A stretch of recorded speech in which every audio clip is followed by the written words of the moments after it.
Yo, halo, kembali lagi dengan saya Serafim di sini. Sekarang kita akan mengikuti kebaktian Tunas Remaja pada pagi hari ini. Yuk, sebelum mulai kebaktian, mari kita menyanyikan lagu Janganlah.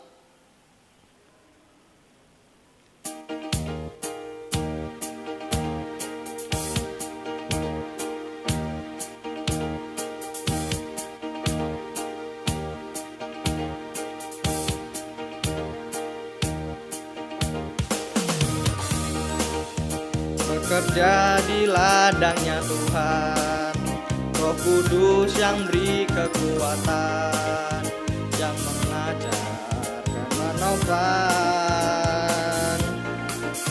Tiada lelah bekerja bersamamu Tuhan, yang selalu mencukupkan akan segalanya. Ratakan tanah bergelombang, timbunlah tanah yang berlubang,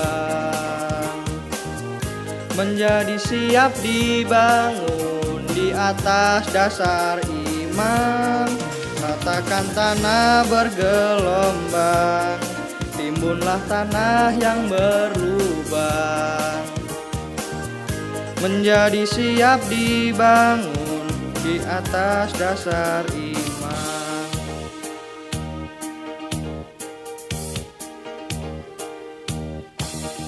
Jangan lelah bekerja di ladangnya Tuhan, Roh Kudus yang beri kekuatan, yang mengajar dan menopang. Tiada lelah bekerja bersamamu Tuhan, yang selalu mencukupkan atas segalanya. Ratakan tanah bergelombang, timbunlah tanah yang berlubang, menjadi siap dibangun di atas dasar iman. Ratakan tanah bergelombang, timbunlah tanah yang berlubang, menjadi siap dibangun di atas dasar iman. Ayo mari semuanya kita berdoa dulu. Tuhan Yesus, terima kasih karena Kau sudah memberkati kami semua di sini. Sekarang kami bisa mengikuti kebaktian ini, berkati kami selalu agar apa yang disampaikan bisa masuk ke hati kami masing-masing dan bisa kami gunakan dalam hidup kami Tuhan Yesus. Terima kasih, Solia, amin. Amin. Sebelum memasuki ke firman, mari kita menyanyikan lagu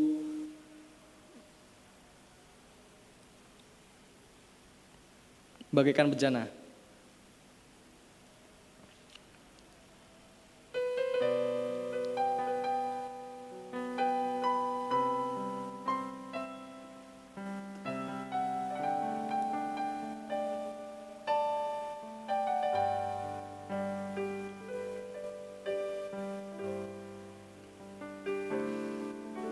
Bagaikan bejana siap dibentuk, demikian hidupku di tanganmu.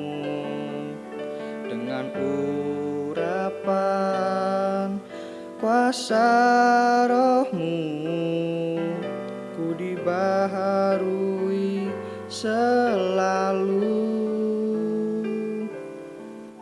Jadikanku alat dalam rumahmu, inilah hidupku di tanganmu. Bentuklah seturut kehendakmu, pakailah sesuai rencanamu. Ku mau seperti-Mu Yesus, disempurnakan sempurnakan selalu dalam segenap jalanku, memuliakan nama-Mu.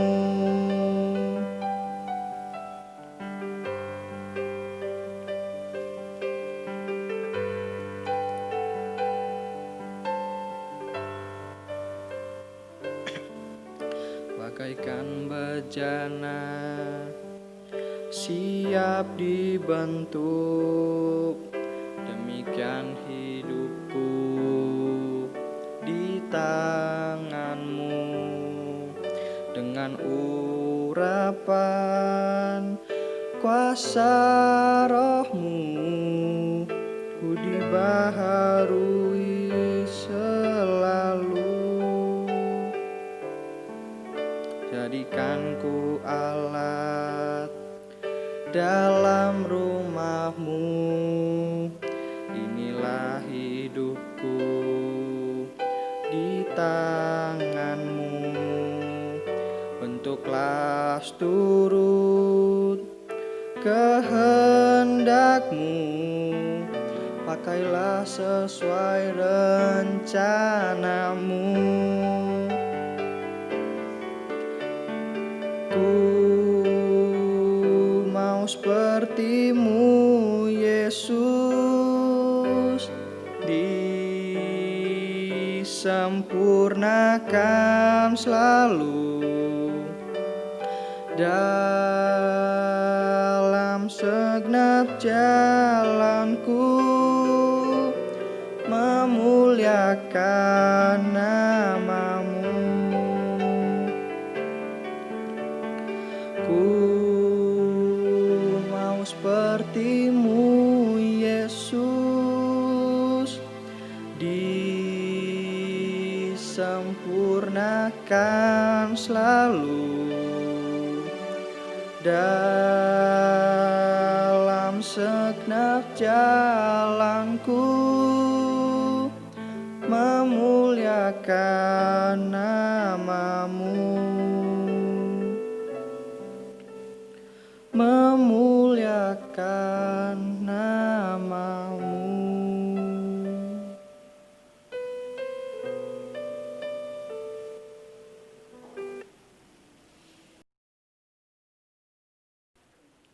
Shalom, anak-anak tunas remaja yang ada di rumah. Bagaimana kabar kalian? Semoga kalian tetap dalam suasana yang baik dan sukacita, gitu ya. Sekarang kita mau masuk ibadah tunas remaja. Sebelum itu kita berdoa terlebih dahulu. Mari kita berdoa. Bapa, sungguh kami ucap syukur untuk kasih setia dan penyertaan Tuhan. Saat ini Tuhan kami datang di hadapan-Mu. Kami menyiapkan hati kami untuk kami mendengarkan firman pada pagi hari ini. Kiranya Tuhan urapi kami satu persatu yang ada di rumah maupun hamba-Mu yang menyampaikan firman-Nya. Dalam nama Tuhan Yesus kami telah berdoa. Amin.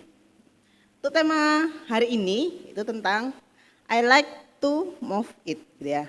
Diambil dari Amsal 6 ayat 6 sampai 11, dilanjutkan Amsal 10 ayat 4 sampai 5. Mari kita buka Alkitab kita masing-masing, gitu ya. Amsal 6 ayat 6 sampai 11. Hai pemalas, pergilah kepada semut. Perhatikanlah lakunya dan jadilah bijak. Biarpun tidak ada pemimpinnya, pengaturnya, atau penguasanya, ia menyediakan rotinya di musim panas dan mengumpulkan makanannya pada waktu panen. Hai pemalas, berapa lama lagi engkau berbaring? Bilakah engkau akan bangun dari tidurmu, tidur sebentar lagi, mengantuk sebentar lagi, melipat tangan sebentar lagi untuk tinggal berbaring? Maka datanglah kemiskinan kepadamu seperti seorang penyerbu dan kekurangan seperti orang yang bersenjata. Dilanjutkan, Amsal 10 ayat 4 sampai 5. Tangan yang lamban membuat miskin, tetapi tangan orang rajin menjadikan kaya. Siapa mengumpulkan pada musim panas, ia berakal budi. Siapa tidur pada waktu panen membuat malu. Nah, hari ini kita belajar gitu ya. Bagaimana sih karakter semut itu gitu ya. Nah, kita mau tentang diri kita dulu gitu ya. Usia remaja gitu ya, seringkali disebut sebagai masa pertumbuhan. Nah, karena masa pertumbuhan, karena itu remaja membutuhkan makanan yang bergizi gitu ya. Bukan hanya makanan untuk memacu pertumbuhan itu, tapi adanya latihan fisik. Supaya apa?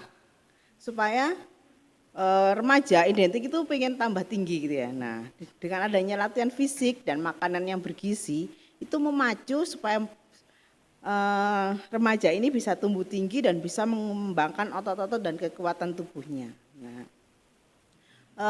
pasti kalian sudah banyak yang tahu gitu ya, bisa baca di Google atau yang pelajaran IPA atau yang pelajaran biologi pasti di sana tahu gitu ya. Untuk pertumbuhan tinggi pasti ada batasnya gitu ya, tidak mungkin manusia itu bertambah tinggi terus gitu. Tapi pada usia tertentu pertumbuhan tinggi itu akan terhenti gitu ya. Nah, masa remaja inilah masa di mana pertumbuhan tinggi itu berlangsung gitu ya. Dan untuk wanita puncak-puncaknya untuk pertumbuhan tinggi itu pada usia 14 sampai 16 tahun gitu ya. Memang wanita lebih cepat tinggi, tapi setelah itu pertumbuhan tingginya melambat gitu ya. Beda dengan pria gitu ya. Pria pertambahan tingginya pesat ketika usia 16 sampai 19 tahun. Nah, saya masih ingat gitu ya, ada murid saya di sekolah gitu ya. Ketika masuk SMA itu badannya kecil gitu ya, orang cowok gitu ya. Nah, tapi teman-temannya sudah besar, tinggi-tinggi gitu ya. Mungkin dia pengen tinggi, akhirnya berbagai usaha dia coba. Yang pertama dia ikut renang gitu ya. Yang kedua dia minum susu gitu ya. Susu yang bisa untuk apa?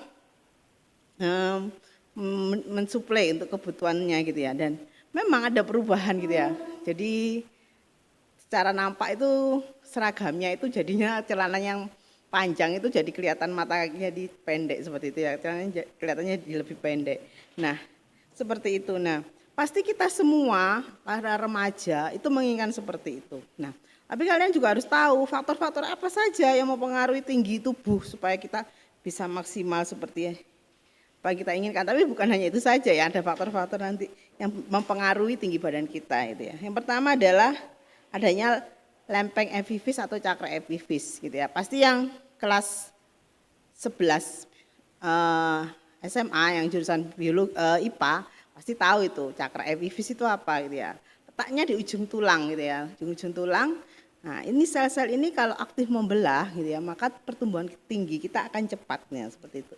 Faktor kedua apa? Selain adanya cakra epifis, faktor genetik. Nah, kalau ini sudah tidak bisa ditolak gitu. Ini faktor genetik ini berpengaruh berapa persen? 60 sampai 80. Berarti di samping itu ada faktor eksternal yang bisa kita tunjang supaya kita bisa bertambah tinggi. Nah, selanjutnya adalah faktor selanjutnya nutrisi yang dikonsumsi setiap hari dan nah ini yang terpenting juga. Faktor selanjutnya yang menambah tinggi kita adalah aktivitas fisik gitu ya. Aktivitas fisik, jika aktivitas fisik kita meningkat gitu ya, maka hormon pertumbuhan yang dilepaskan pun akan meningkat. Sehingga cakra epifis atau lempeng epifis ini dia masih terbuka untuk melakukan sebuah pertumbuhan, pembelahan sel sehingga tubuh kita bisa bertambah tinggi. Nah, oleh karena itu kalian para remaja kalau ingin bertambah tinggi harus cukupi nutrisi dan selalu bergerak aktif gitu ya. Nah, tapi sekarang kita bagaimana dengan kondisi yang ada saat ini gitu ya. Mulai bulan Maret minggu ketiga sampai sekarang para siswa gitu ya semuanya belajar di rumah gitu ya. Berarti untuk aktivitas fisiknya sangat berkurang gitu ya. Karena apa? Cenderung pembelajaran sekarang adalah menggunakan HP ataupun laptop. Sehingga kita cenderung pasif gitu ya. Beda ketika kita sekolah gitu ya. Bangun pagi berangkat ke sekolah. Di sekolah ada pelajaran olahraga. Untuk anak-anak yang mungkin guyon-guyon dengan temannya atau mungkin yang ikut ekstra, bisa ikut futsal, ekstra basket, ekstra renang. Sekarang tidak bisa gitu ya. Nah, ini kondisi ini menuntut kita untuk menggunakan HP, laptop di rumah. Nah, apakah itu tidak berdampak? Nah, pasti berdampak gitu ya. Aktivitas fisik kita berkurang. Ya, kita lanjut ke bacaan kita di Amsal 6 ayat 6 sampai 8. Jadi kita di Amsal 6 tadi membahas tentang karakter semut gitu ya. Kalau kita lihat dari mulai Amsal 6 ayat 6, di situ kita bisa melihat karakternya. Karakter yang pertama adalah semut itu dapat mengatur dirinya sendiri. Tanpa seorang pemimpin, tanpa disuruh, ia berusaha untuk mendapatkan rezeki. Itu yang pertama, karakter semut. Yang kedua, semut menyediakan makanannya pada musim panas dan mengumpulkan makanan pada musim panen, gitu ya. Jadi dia tahu saatnya harus bekerja keras dan mengumpulkan makanan, gitu ya. Yang ketiga, semut menyadari adanya suatu kebutuhan yang harus dipenuhi, gitu ya. Dia butuh makan. Karena itu dia mengumpulkan makanannya, gitu ya, pada musim panas dan makanan pada musim panen. Iya, pada musim panas. Kalau kita amati memang kalau pada musim panas semut itu keluar banyak yang keluar, gitu ya. Nah, itu memang benar ya yang di Alkitab itu ya. Coba kalian amati kalau ada semut di rumah, gitu ya. Yang keempat, karakter semut yang selanjutnya, semut selalu menggunakan setiap kesempatan untuk bekerja keras. Jadi misalnya gitu ya, ada potongan roti gitu ya. Secara cepat semut itu akan bergerak potongan roti itu dan mereka bergotong royong untuk menghampiri roti tersebut, potongan roti tersebut, dan mereka bekerja sama gitu ya. Jadi jika ada kesempatan tidak disia-siakan oleh semut gitu ya. Dan jika mereka tidak seperti itu, maka mereka akan mati gitu ya, kelaparan. Tapi tidak dengan semut, dia pintar gitu ya. Dia memanfaatkan setiap kesempatan yang ada. Nah, itu yang ada di Amsal 6 ini, kita bisa lihat itu tadi. Nah, apakah hanya itu aja karakter semut gitu ya? Kalau kita mengamati misalnya di rumah kita gitu ya, di tembok berberejer semut ataupun ada makanan terus digerumunin semut gitu ya. Apa yang bisa kita lihat dari karakter semut tersebut gitu ya? Yang pertama, dia hidup bergerombol dan gotong royong. Nah, ini karakter-karakter yang muncul gitu ya di dalam semut. Yang selanjutnya, kalau kita amati semut itu kalau berjalan itu berjejer gitu ya. Terus kalau misalnya bertatapan dengan sesama semutnya, mereka saling bertegur sapa. Jadi bertegur sapa sejenak dan menyapa gitu ya. Yang selanjutnya sifat semut adalah karakter semut adalah disiplin. Jadi mereka hilir mudik dengan jalur yang sudah dirintis. Jadi nyelentang gitu enggak, tapi jalurnya yang sudah dirintis itu yang dilalui. Nah, itu karakter semut yang bisa kita pelajari gitu ya. Baik dari Amsal ataupun yang kita lihat sehari-hari yang ada di sekitar rumah kita gitu ya. Nah, penulis Amsal menggambarkan di sini gitu ya. Selanjutnya di bacaan yang kita baca tadi yang Amsal 6 ayat 9 di situ menggambarkan perbedaan mencolok gitu antara orang rajin dan orang malas gitu ya. Mulai ayat 10, Amsal 6 ayat 10, kita bisa melihat ciri-ciri orang malas yang digambarkan oleh Amsal gitu ya. Yang pertama, orang malas adalah ciri-cirinya senang tidur gitu ya. Di saat orang lain bekerja, orang malas ini tidur gitu ya. Ciri selanjutnya, mudah mengantuk gitu ya. Karena malas akhirnya tidak ada pekerjaan, mengantuk gitu ya. Yang selanjutnya, ciri selanjutnya, dia suka berbaring gitu ya, atau kalau istilah kita leyeh-leyeh gitu ya. Dan yang selanjutnya adalah ciri selanjutnya adalah melipat tangan gitu ya. Dia tidak suka beraktivitas gitu ya. Nah, orang-orang yang semacam ini gitu ya, orang-orang yang malas membiarkan waktu mereka berlalu tanpa harus berbuat apa-apa gitu ya. Kecenderungan dari mereka juga adalah menunda pekerjaan yang ada dan tidak menggunakan kesempatan yang ada untuk dimanfaatkan sebaik mungkin. Beda dengan semut tadi, ada kesempatan mereka bekerja keras gitu ya. Dan terbenam dalam mimpi-mimpinya. Sehingga tanpa sadar waktu dapat cepat berlalu. Nah, baru setelah ia menyadari bahwa dirinya ketinggalan jauh karena tidak memanfaatkan kesempatan yang ada, yang terjadi pada orang malas ini akhirnya apa gitu ya. Di ayat 11 dikatakan bahwa datanglah kemiskinan kepadamu seperti seorang penyerbu gitu ya. Jadi terjebak. Jadi orang yang malas pada akhirnya nanti akan terjebak oleh kemiskinan. Nah, kalau sudah terjebak di situ dikatakan datanglah kemiskinan seperti seorang penyerbu. Jadi diserbu gitu ya. Dan akhirnya tidak bisa melakukan apa-apa lagi.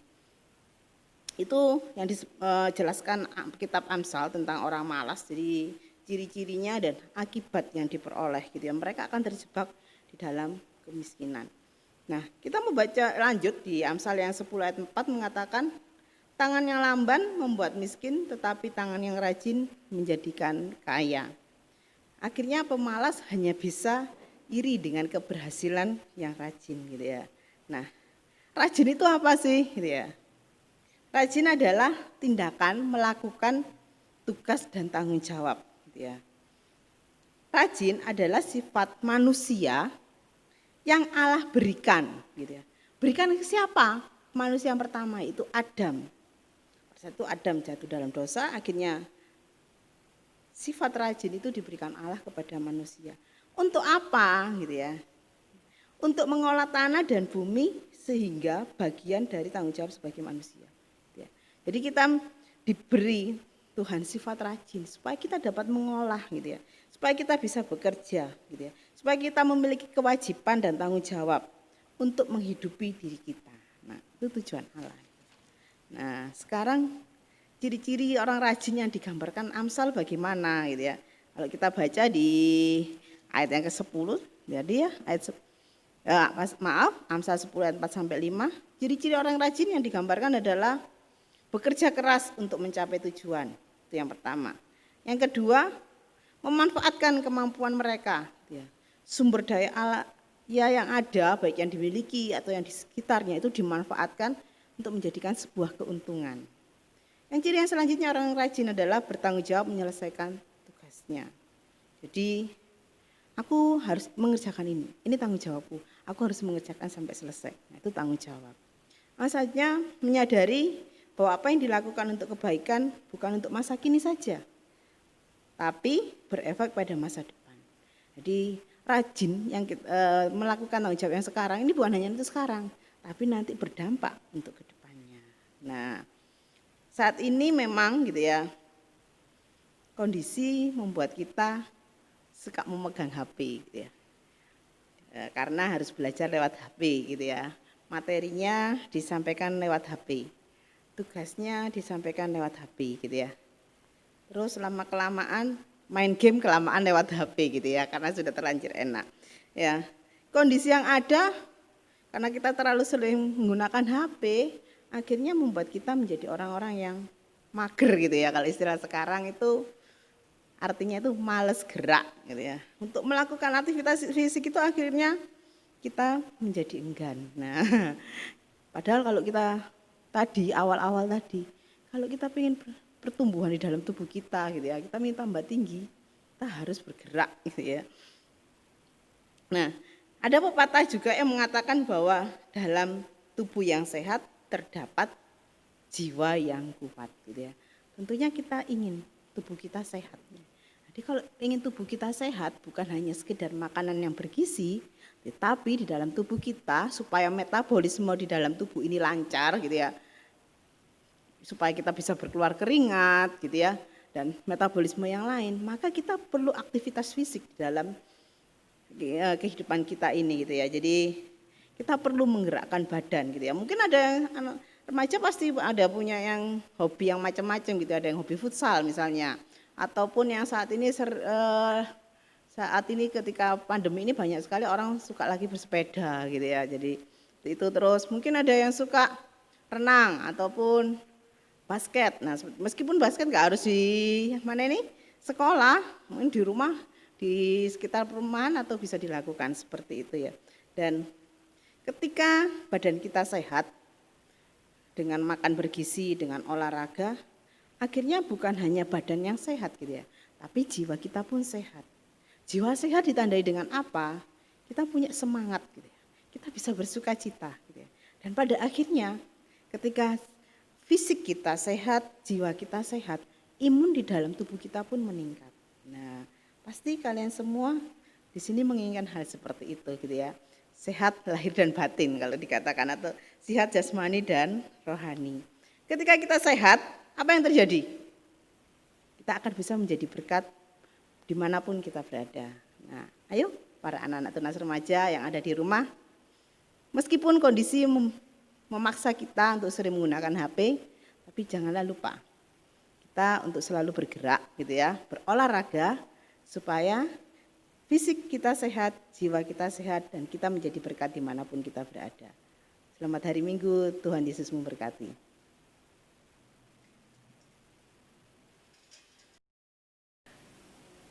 Ya, demikian firman yang sudah disampaikan oleh Bu Indra. Mari sekarang kita renungkan untuk hidup kita masing-masing. Oke, sekarang kita masuk ke lagu penutup. Lagu penutupnya berjudul Tiap Langkahku.